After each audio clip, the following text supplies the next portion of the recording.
Oke, bismillahirrahmanirrahim. Orang Saudi lah. Udut bae sing apa? Orang apa po? Ora apa. Tuh, wujud noman nih. Bedane iki digledak nambukan, iki kan judul channelnya kan kepengen sugih. Jadinya nunut udut. Oh, aku potong-potong nak. Ini apa ke? Laptop. Gua backup audio. Tentang apa baik kok? Hah? Kurang lebih tentang apa baik? Iki simulasi disit. Hmm. Simulasi disit, latihan-latihan benembe teknik sebenarnya. Ya. Oke, assalamualaikum warahmatullahi wabarakatuh. Kembali lagi di channel YouTube Kepengen Sugih. Moga-moga kijabahan cepet sugih nggo sanggung ibadah. Nah, hari ini kita bersama Mas Irwanto. Irwanto atau Irwanto? Irwanto. Mas Irwanto, pemuda asal Desa Kedongan, Desa Kedongan, Banjarnegara. Kita ingin ngobrol-ngobrol siapa sih sebenarnya beliau, terus seberapa pentingnya dimasukin ke channel ini. Nah, monggo Mas Irwanto memperkenalkan diri. Ini Ya. saya tok ikut ya. Ya. Perkenalkan, nama saya Irwanto. Saya asli Desa Pagedongan, Kecamatan Pagedongan, Kabupaten Banjarnegara. Saya berusia 33 tahun, masih muda. Jadi belum tua ini Mas Safi. Belum tua tapi masih muda ini. Dan saya mempunyai anak satu. Gitu. Nah, ini aku kenal sama Mas Irwanto ini udah lama banget, udah 10 tahun lebih ya. Udah 10 tahun lebih. Nah, setauku ini Mas Irwanto ini aktif di pecinta alaman, terus di KNPI juga kalau nggak salah. Iya. Nah, ini terakhir nih, berapa hari terakhir nih aku kok sering lihat di pinggir jalan, kok lihat fotonya Mas Irwanto. Ternyata dia nyalon DPRD Kabupaten Banjarnegara. Nah, sempet shock, sempet nggak percaya juga, sempet aku sampai konfirmasi, Wan, kok beneran nyalon? Ternyata iya, Dapil 2 nomor urut 2. Ya, nomor urut 2. Dapil 2 nomor urut 2 untuk pileg DPRD Banjarnegara. Nah, kita pengen ngulik sebentar. Irwanto yang saya kenal memang dari dulu memang aktif kegiatan sosial. Tapi kenapa akhirnya memilih untuk mencoba peruntungan Terjun ke politik. legislatif, terjun ke politik? Ya, baik. Sejak saya lulus sekolah, saya memang hobi di dunia organisasi. Jadi ada organisasi sosial, organisasi kepemudaan, organisasi keagamaan, dan banyak organisasi-organisasi lain yang saya ikuti. Itulah salah satu, tapi kebanyakan yaitu organisasi yang berbentuk yaitu sosial. Hobi dari dulu itu, jiwa sosialnya itu kayak seolah-olah hobi Mas Abi. Jadi karena wong seneng dolan, bahasanya enrengan, jadi seneng dolan yang kira-kiranya dolan itu bermanfaat. Nah, salah satunya sekarang lagi digeluti yaitu yang di dunia pemuda, kepemudaan, dunia sosial, dunia lingkungan, salah satu di sektor pencipta alam. Nah, itu. Nah, setelah itu bahwasanya ketika kita mau berorganisasi di dunia sosial itu kita tidak bisa sendiri. Salah satunya kita harus berpartner dari berbagai elemen, baik di segi pemuda, pemerintahan, swasta, dan yang lainnya. Nah, kita sering sekali menemukan hal-hal ketika kita kegiatan kemanusiaan, kegiatan sosial, kita kadang terbentur oleh suatu dorongan, oleh dukungan dari berbagai, salah satunya mungkin pemerintah atau dari elemen-elemen yang lain. Maka dari itu saya mencoba ikut berpartisipasi dalam demokrasi ini, yaitu dalam politik, ikut seandainya, wah ini kalau dari orang-orang sosial, orang-orang yang berjiwa kemanusiaan, kok ada di dalam politik, kok ada di dalam legislatif, mungkin ini sangat bisa membantu untuk kegiatan-kegiatan sosial atau kegiatan-kegiatan kemanusiaan yang lainnya. Mungkin seperti itu. Makanya saya tergugah, tinggane akeh kayak ini lebih bagus seperti itu. Seperti itu, Mas. Aku jadi ingat dulu pas awal-awal kita ketemu tuh aku pernah diajak jenengan camping di Sangkalan. Iya. Sangkalan, nggak, sebelumnya kan baru sekedar kenal biasa. Tiba-tiba ngajak camping, terus bakar ayam. Pas satu itu aku masih di Radar Banyumas. Nah, ternyata Erwan ini punya maksud lain. Jadi dia nggak sengaja ngajak aku ke sana. Dia memang pemandangannya bagus. Jadi kita camping di tengah jalan. Di tengah jalan. Ternyata aku baru sadar setelah itu. Nah, ternyata maksudnya itu biar saya bisa ngelihat. Ternyata jalan tembus Banjarnegara Kebumen waktu itu tuh sempat mangkrak ya, sempat nggak dilanjutkan. Jadi secara tidak langsung dia pengen menunjukkan itu.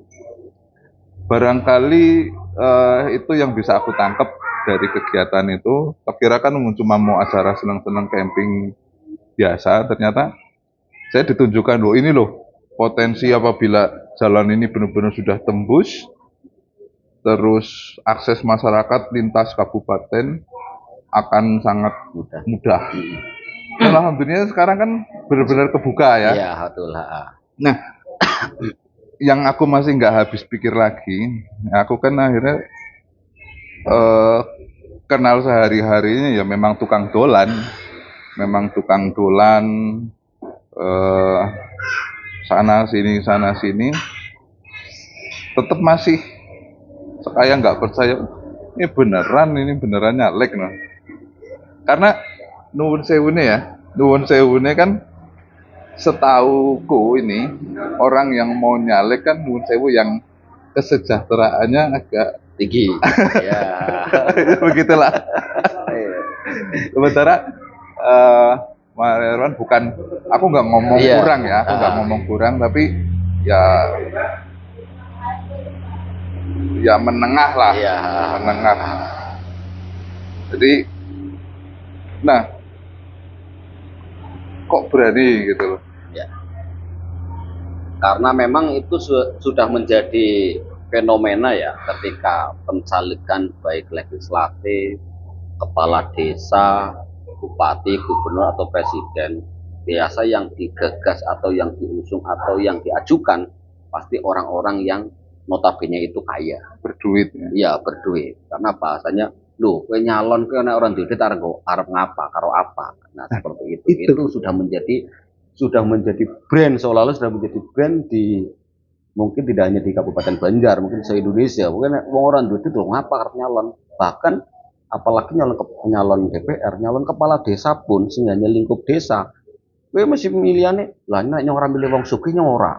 Kadang seperti itu karena ya inilah Banjarnegara atau demokrasi Banjarnegara atau Indonesia masih menganut hal-hal yang instan.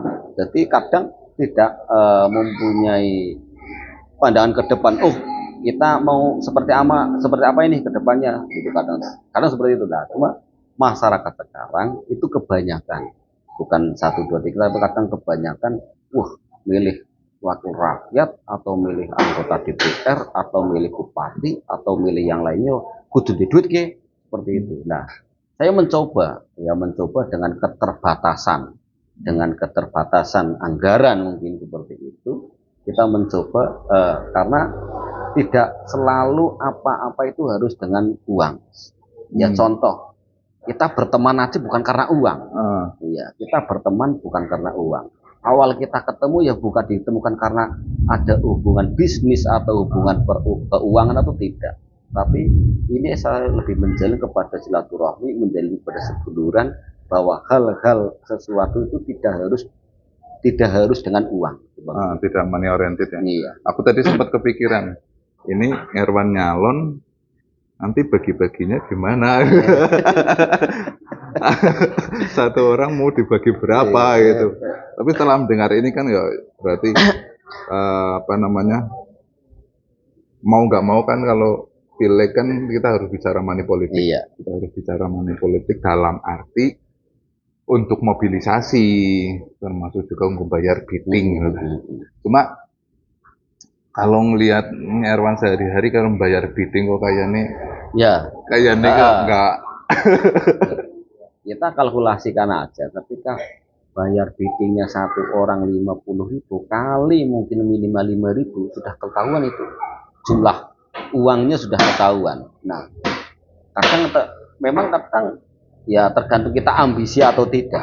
Makanya banyak juga para caleg-caleg setelah ya untung-untung kalau jadi, kalau nggak jadi ya tambah ambruk. Ya karena ambisinya luar biasa, harus jadi, pokoknya harus jadi, apapun bentuknya harus jadi. Kadang ya nek kalau jadi itu memang hanya jual-jual. Nah kalau sampai utang itu bukan nol tapi minus malah. Nah memang tidak dipungkiri berani mencalonkan diri memang harus berani spekulasi, harus juga karena semua ada beberapa hal itu memang harus pakai anggaran. Contoh nyetak banner dan sebagainya, kartu saku, spesimen dan sebagainya itu tidak mungkin gratis. Nah cuma harus bisa terkontrol. Harus terkontrol. Nah ketika terkait dengan money politik, nah kita bagaimana ya tergantung orangnya. Satu tergantung calegnya, kedua tergantung masyarakatnya. Nah, ini kan kalau sekarang nih aku ngamatin di masyarakat nih sampai grassroots, sampai obrolan warung kopi ini udah mulai muncul kata-kata wis tambani berduite milik sekarepmu ya. Iya. Kan sudah ternyata cara nggak langsung kesadaran masyarakat itu sudah mulai muncul bahwa belum tentu orang yang bagi uang banyak terus kerjanya beres, belum tentu juga. Bahkan mungkin ya kita nggak nyebut nama, kita juga nggak punya data, tapi kemungkinan kan karena mereka sudah mengeluarkan uang banyak, kan harus nyari kembalian dong. Iya. Mas Erwan nggak menawarkan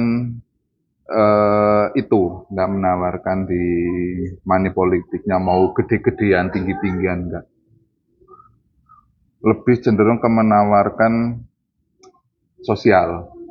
Nah, seperti apa kira-kira bentuknya atau program kerjanya barangkali yang akan ditawarkan pada masyarakat? Saya sih tidak muluk-muluk.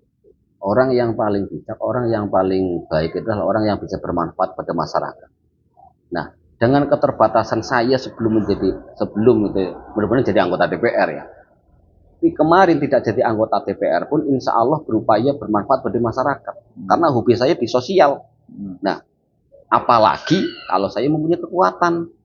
Harusnya ketika sudah mempunyai, kemarin aja belum mempunyai kekuatan, insya Allah bisa bermanfaat bagi masyarakat. Apalagi saya mempunyai kekuatan di legislatif. Itu udah harusnya tambah nantinya. Nah, saya tidak akan muluk-muluk setelah saya jadi harus ini tidak. Tapi pada prinsipnya bisa berguna bagi masyarakat. Sudah itu saja. Jadi saya tidak ingin berjanji bangun inilah, kasih ini tidak. Tapi kasih ini pun, bangun ini pun kalau memang di situ tidak bermanfaat, tidak berfungsi pada masyarakat, tidak bermanfaat bagi masyarakat, karena ada yang mubadir. Nah, contoh, saya akan bangun ini, di situ masyarakat tidak dikehendaki. Bisa saja nanti akan mubadir, tidak difungsikan oleh masyarakat dengan baik. Tetapi saya mencoba ketika nanti jadi dan anggota DPR, saya akan mendengarkan apa sih keluhan masyarakat. Keluhan masyarakat di bidang apa? Di bidang pendidikan kah? Di bidang pariwisata kah? Atau di bidang yang lainnya? Mari kita akan duduk bareng, kita akan ngopi bareng. Mari kita pecahkan apa yang menjadi keluhan masyarakat. Kalau kan paling nggak kan harus punya dasar pengetahuan kondisi masyarakat. Rekrut kan? Ngerekrut kan? Oh, iya. Ya, kopi ini datang. Ambil kopi dulu. Ini kita lagi ngopi-ngopi di mana ini? Di Masaran, Cafe Kecamatan Biung ya? Bawang, Cafe Biung. di Cafe Biung ini tempatnya estetik banget. Menunya menu tradisional juga. Tadi kita sempat nyicipi juga sebelum podcast mulai. Makan tradisional, Makanan ada tradisional. nasi jagung, iya. Nostalgia banget. Udah mulai jarang bisa ketemu menu-menu ini. Nah, balik lagi nih Mas. Ya kan paling enggak kan Mas Erwan ini udah mulai memetakan secara umum barangkali permasalahan-permasalahan yang ada di Banjarnegara, titik-titik fokus apa yang barangkali nanti akan didorong untuk diselesaikan.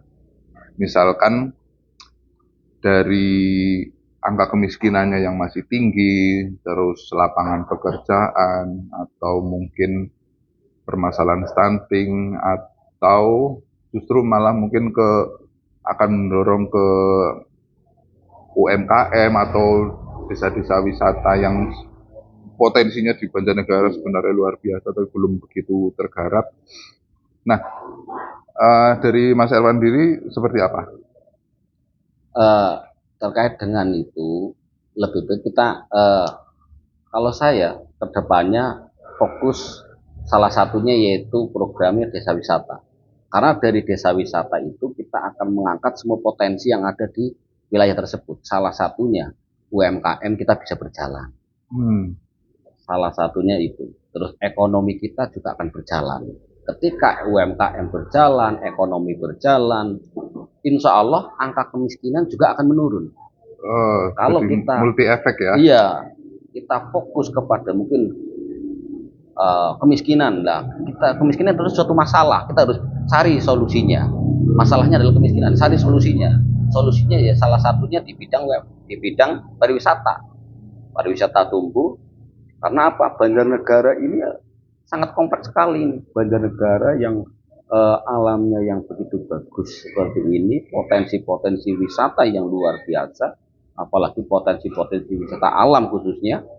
Nah, ini ketika potensi wisata alam dikemas sedemikian rupa, ada beberapa potensi wisata yang sudah dikemas, ya yang belum bisa dikemas digarap lagi, memang harus ada dorongan, karena ya tanpa dorongan dari pemerintah, baik pemerintah desa, kabupaten atau pusat, ya sangat mustahil ketika si kecil tingkat RT, tingkat kadus mengembangkan wisata tanpa ada dorongan dari pemerintah atau dari stakeholder yang lainnya. Seperti itu. Jadi fokus salah satunya yaitu di bidang wisata.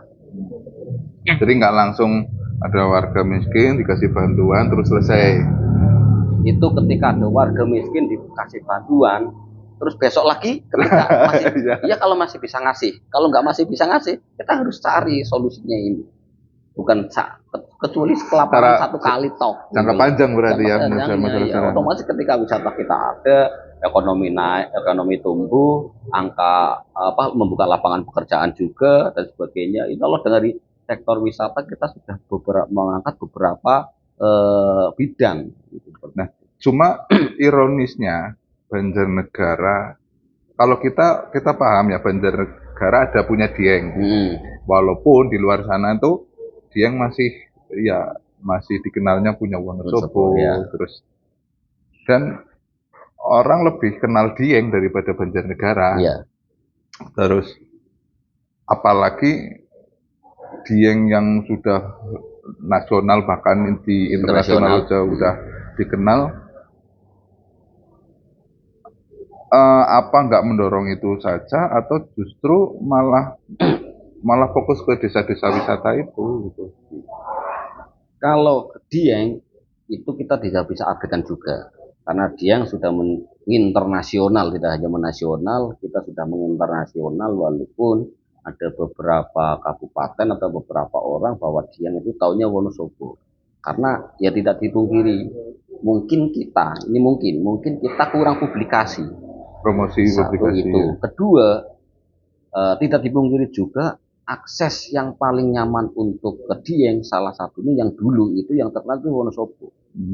Yang aksesnya karena akses lewat Banjarnegara kan belum lama inilah yang bisa bagus. Kalau dulu kan taunya Wonosobo, lewat Wonosobo. Bahkan orang Jawa Barat pun ketika ke Dieng sudah lewat Banjar ke Wonosobo dulu, kan muter. Apalagi orang Semarang jelas lewat dari situ lah. Yang saya heran kan orang Jawa Barat karena taunya apa? Mereka mesti berbondong-bondong ketika ke Dieng Wonosobo. Titik nolnya itu di Wonosobo dulu, baru cari Diengnya di mana di Wonosobo. Nah, seperti itu. Nah, salah satunya memang publikasi.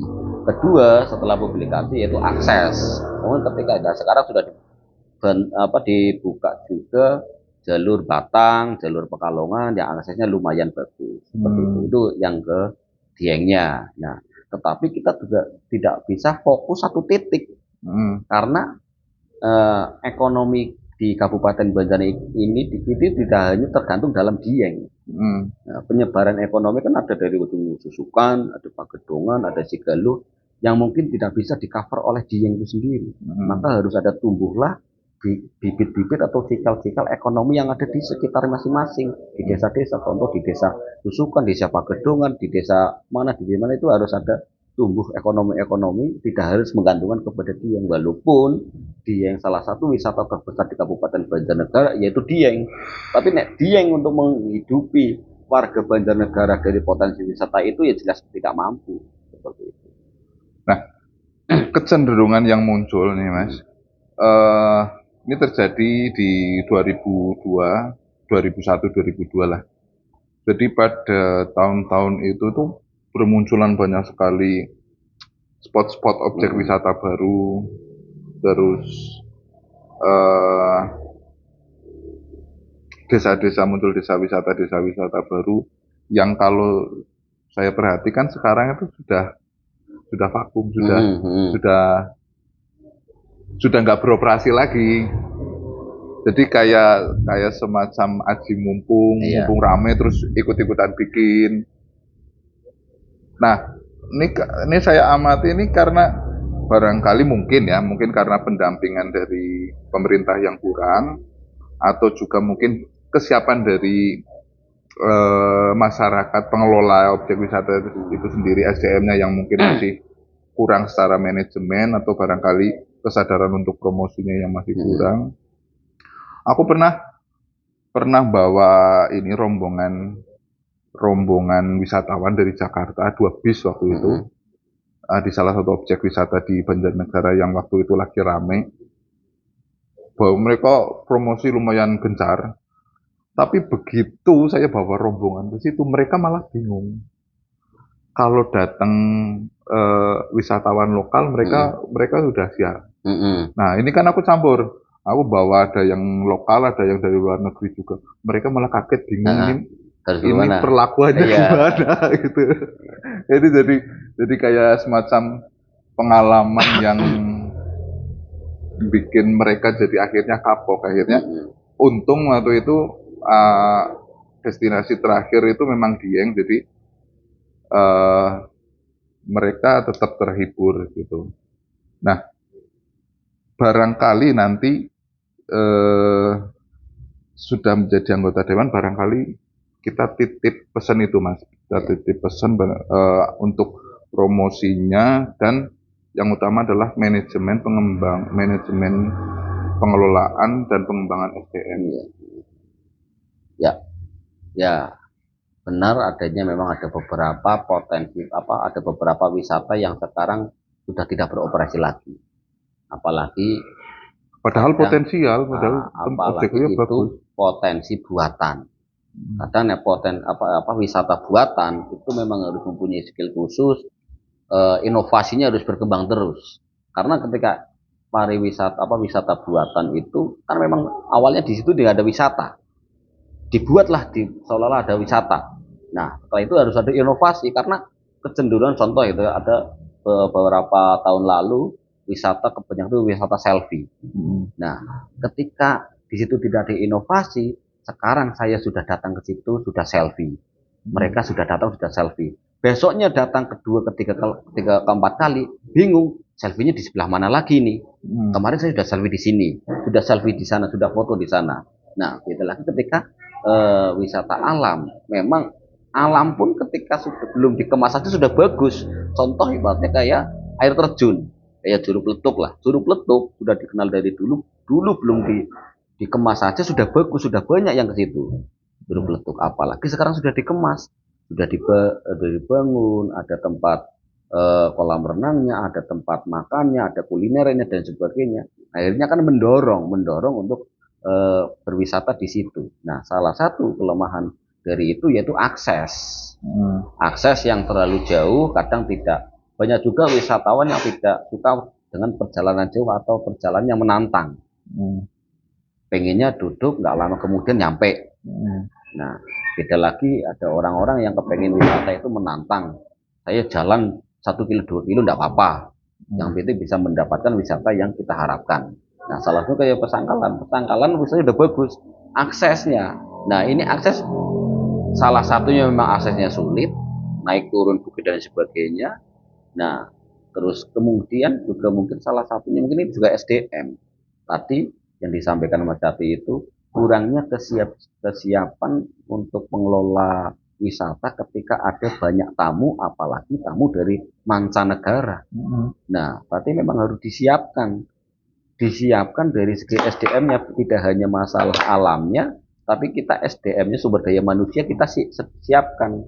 Nah, salah satu yang bisa menyiapkan itu yaitu dinas pemerintahan, itu dinas pariwisata. Dinas pariwisata memelopori adanya kegiatan pelatihan untuk menjadi tour guide, pelatihan untuk pemandu wisata dan sebagainya. Ya, salah satu di situ mungkin pelatihan tentang bahasa. Karena kita tidak mungkiri ketika wisatanya sudah kita mungkiri juga orang-orang asing kita datang di sini. Contoh ketika di Dieng kan sekarang sudah banyak juga orang-orang luar negeri yang datang. Ketika di situ tidak ada tour guide atau pemandu wisata yang bisa berbahasa asing, nanti akan bingung. Si pengelola juga bingung mau melayani wisatawan mau seperti apa, wisatawannya juga bingung harus komunikasi seperti apa. Nah, jadi memang harus disiapkan, tidak hanya masalah alamnya, tapi masalah SDM-nya, masalah yang lainnya kita harus siapkan.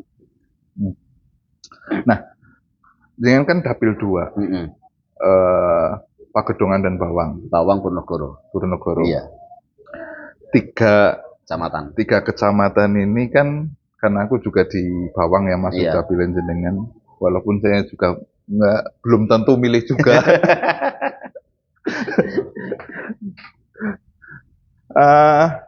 Ini karena saya ngalami sendiri ya, di 3 kecamatan ini kalau musim kemarau kering, kalau musim hujan longsor. Kalau musim hujan bisa nanam padi, kalau musim kemarau nanam singkong aja susah. Nah, barangkali ada usulan, ada rencana ke depan yang kira-kira mau mendorong itu minimal secara ekonomi lah, karena kalau longsor kan itu masuk kebencanaan yang tidak bisa kita hindari, kita cuma bisa waspada, terus ketika ada tanda-tanda longsor kita mengungsi misalkan seperti itu. Lebih ke ini mungkin untuk ekonomi masyarakatnya.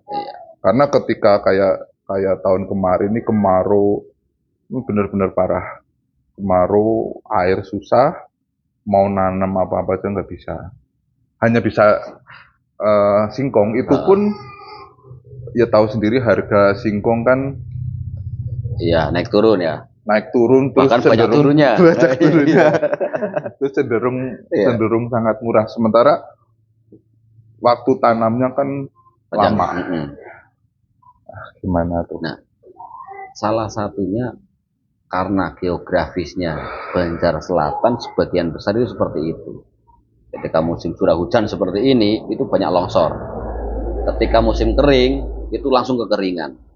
Ya, salah satu faktor secara geologi berarti di tanah tersebut kurang bisa menyimpan air ketika musim kering seperti ini, musim kering. Nah, salah satunya yaitu yang dilakukan harus kita lakukan bersama-sama. Kebetulan juga saya warga Banjarnegara pinggir selatan, yaitu mengedukasikan. Kita saling mengedukasikan, saling belajar bagaimana kita di musim kering kita tidak kekeringan, di musim longsor bagaimana kalau kita bisa terhindar dari musibah-musibah seperti itu. Walaupun ya takdirullah kita tidak ada yang tahu. Contoh ketika saya pribadi, saya membuat rumah tak kira bukan di tempat yang longsor, yang potensi longsor. Terus di sekitar rumah saya itu juga masalah tanaman itu juga tidak tandus. Banyak tanaman-tanaman yang tinggi-tinggi yang tanaman untuk menguatkan tanah. Tapi ya takdir sudah berkehendak lain. Akhirnya rumah saya longsor. Nah, ketika saya bicara, loh, Wan, kowe ngomongi loh, kowe dia kenang longsor, kadang seperti itu. Kita sebagai dilema juga. Saya salah satu kegiatan relawan di bidang kebencanaan. Loh kok saya yang biasa relawan kebencanaan, kok saya sendiri yang dievakuasi. Seperti itulah. Tapi ya ini takdirullah. Kita padahal ya kita sudah mengskemakan rumah saya berupaya jauh dari banjir, tidak kena longsor, tidak kena yang bencana-bencana yang lain. Tapi ketika tanah bergerak, ya kita sudah tidak tahu. Contoh ketika ada gempa dan sebagainya, kita ya sudah nggak bisa memprediksikan di sini akan tahan gempa, di sini akan tidak kena gempa, di sini tidak akan kena longsor, gitu. Kita tidak tahu. Cuma kita harus bisa hanya bisa menyadarkan diri. Ketika terjadi suatu kebencanaan, baik kekeringan ataupun longsor, kita harus seperti apa? Seperti itu. Nah, salah satunya itu. Setelah kita sadar, baru kita akan bertindak. Contoh, ketika mungkin di daerah Kebutuh Jurang, Duren itu yang sesering kekeringan.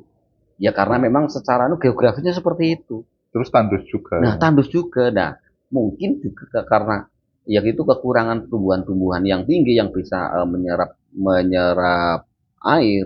Akhirnya, tapi ya kita bingung juga ketika nanti kebanyakan air di dalam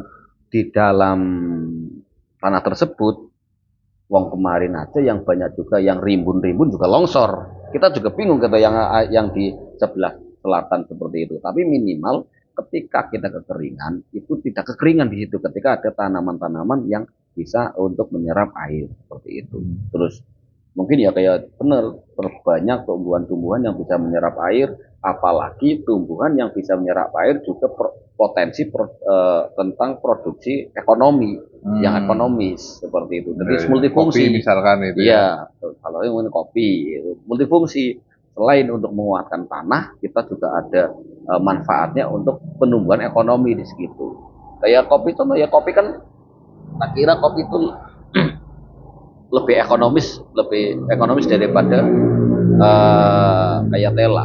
Tak kira seperti itu. Walaupun saya juga tidak nandur kopi, tidak nandur ketela, ya gitu. Tapi tak kira ketika kopi 1 bulan itu saya ngamati bisa ketika sudah mulai panen itu mungkin 1 bulan 2 bulan bisa panen, mungkin 3 bulan lah maksimal itu bisa panen kopi. Tapi ketela hampir 1 tahun. Nah, hampir 1 tahun panennya, hampir sekitar 10 bulanan mau panen. Nah, ketika ketela itu panen kok harganya anjlok, ya mau nggak mau harus dibuang pada saat itu juga. Gelem ora gelem harus dijual juga. Karena tidak mungkin bisa makan tela sebanyak itu. Tapi ketika kopi kok hari itu saat itu anjlok harganya, masih bisa ditimbun, masih bisa disimpan maksudnya. Bisa dijual 1 bulan, 2 bulan, 3 bulan yang akan datang. Nah, seandainya pun kopi diproduksi sendiri terus diecerkan setiap warung-warung itu juga masih bisa laku. Tapi ketika mungkin ketela diecerkan satu kantong setiap warung, kayaknya juga susah. Mungkin salah satunya untuk mengurangi hal itu, potensi bencana, tapi tetap mengindahkan ekonomi, salah satunya ya tanaman-tanaman yang bisa produktif ekonomi, tapi tetap bisa menjaga lingkungan, menjaga konsumsi tanah.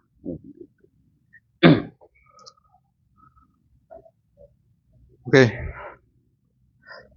Ya, makanya kita hadir, anak muda hadir itu sebagai agen perubahan.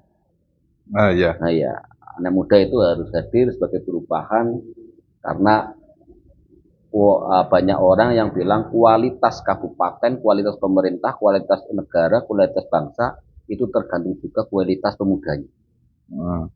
Apalagi kadang sekarang banyak juga ketika banyak anak muda ngomong masalah politik, ngomong politik apa, politik apa, kadang banyak seperti itu. Nah salah satunya ketika saat tadi bahas masalah wisata, masalah kebencanaan, masalah sosial, masalah ekonomi, itu kan tidak bisa terlepas dari politik. Nah, maka kita mau menjadi penonton atau menjadi pelaku. Karena kita tidak dimungkiri bahwa negara kita adalah negara demokrasi yang tidak bisa terlepas dari politik. Yang contoh kita bangun tidur aja nggak mungkin kita akan bisa lepas dari politik. Mas Jati kalau bangun tidur yang dicari apa? Kacamata. Nah, kacamata itu HP. Nah ya, kacamata, HP, apakah tidak ada unsur politiknya di situ? Ada juga produksi kacamata, hadirnya HP di Indonesia mesti ada campur tangan politik, iya kan? Nah, apa kita mau anti politik? Tidak mungkin. Nah, kadang banyak juga anak-anak muda yang alah politik, alah politik, alah politik apa? Nah, maka kita hadir anak-anak muda yang banyak juga, tidak hanya saya, banyak juga anak-anak muda yang sudah berkecimpung di politik. Harapannya juga bahwa anak-anak muda itu harus melek politik. Ada juga yang bilang, wah politik itu kotor. Itu oknumnya. Iya, oknumnya. Ya kita tidak mungkin bahwa orang-orang politik ada yang bersifat seperti itu, yaitu oknumnya, bukan politiknya. Itu oknumnya. Ya, contoh, di pemerintahan apa? Ada bilang pemerintahan kotor, kan oknumnya. Karena ya notabene ada di pemerintahan pun pejabat pun ada yang melakukan hal-hal yang kotor. Itu kan oknum, bukan pemerintahannya. Pemerintahannya bagus, tinggal oknumnya aja. Politiknya bagus, oknumnya saja. Ya kadang seperti itu. Nah, makanya saya mengajak teman-teman anak-anak muda khususnya menjadi agen perubahan baik di sektor ekonomi, sektor ya pendidikan, kesehatan atau yang lainnya. Mari bersama-sama jangan sampai ketinggalan seperti kabupaten-kabupaten atau ke daerah-daerah lain. Karena anak muda sebagai perubahan, ya perubahan yang lebih baik seperti itu. Ya, jadi ada muncul lagi satu kata kunci baru lagi, agen perubahan. Memang nggak bisa dipungkiri bahwa di Banjarnegara ini sosok politik muda itu memang pemimpin-pemimpin muda itu memang masih jarang gitu ya, masih jarang. Jadi barangkali ini bisa jadi pilihan buat semuanya bahwa keterwakilan di legislatif ada pemuda mungkin bisa membawa perubahan. Yang jelas tidak mungkin instan ya, Mas. Tidak mungkin instan, tapi mungkin bertahap. Juga barangkali nanti itu Mas Irwan bisa mengajak teman-teman pemuda yang lain untuk ikut meramaikan kancah perpolitikan di Banjarnegara ke depannya. Oke, kita sudah ngobrol cukup panjang. Kesimpulannya nanti biar teman-teman sendiri yang menilai Mas Irwanto ini kira-kira layak untuk dipilih atau tidak. Silahkan ikuti hati nurani, karena saya hampir berani jamin ini nggak ada di politiknya. Tapi ya saya nggak tahu ya, saya nggak tahu. Politik itu dinamis. Sekarang A, besok bisa B. Ya, bisa saja. Tapi ya, besok Mas Jati langsung ini loh Mas Irwan nih uangnya. tapi yang kalau ada di istilah di politik ini ada istilah tidak ada teman selamanya, tidak ada musuh selamanya. Karena ya itu mungkin karena dinamisnya itu. Tapi saya harap ini hubungan pertemanan kita ini karena bukan berdasarkan uang tadi, bukan karena berdasarkan kepentingan politik, tapi lebih ke seduluran, silaturahmi ini saya harap bisa terjalin terus. Kita kasih kesempatan buat Mas Erwan untuk sedikit menyampaikan kata-kata penutupnya. Monggo, Mas. Oke. Bahwa perseduluran itu selamanya. Saya berteman tidak hanya dengan orang-orang yang berpolitik saja. Yang non politik kayak Mas Hati saja tetap berteman. Apalagi yang sama politik. Saya bukan anti politik. Bahkan saya juga sering duduk-duduk bareng dengan partai-partai lain. Ngobrol bareng karena kita sifatnya perseduluran. Partai lain itu bukan musuh saya. Partai lain adalah mitra saya, teman saya, teman berdemokrasi, sama-sama menjadi peserta pemilu. Jadi sama-sama peserta. Ketika anak sekolah ya sama-sama siswa. Jadi orang perlu ribut-ribut, orang perlu bermusuhan, kenceng karepen gara-gara politik. Nanti kita yang akan rugi sendiri. Karena politik kita akan hidup berdampingan, adem ayem. Jadi kuncinya bahwa kita berdemokrasi harus guyup rukun. Seperti itu. Oke, cukup? Oke, cukup. Oke, demikian edisi Kepengen Sugi hari ini. Semoga cepat diijabahi Sugi. Amin. Go sanggup ibadah. Assalamualaikum warahmatullahi wabarakatuh. Waalaikumsalam warahmatullahi wabarakatuh. Atur suwun. Monggo kopi nih. Ya.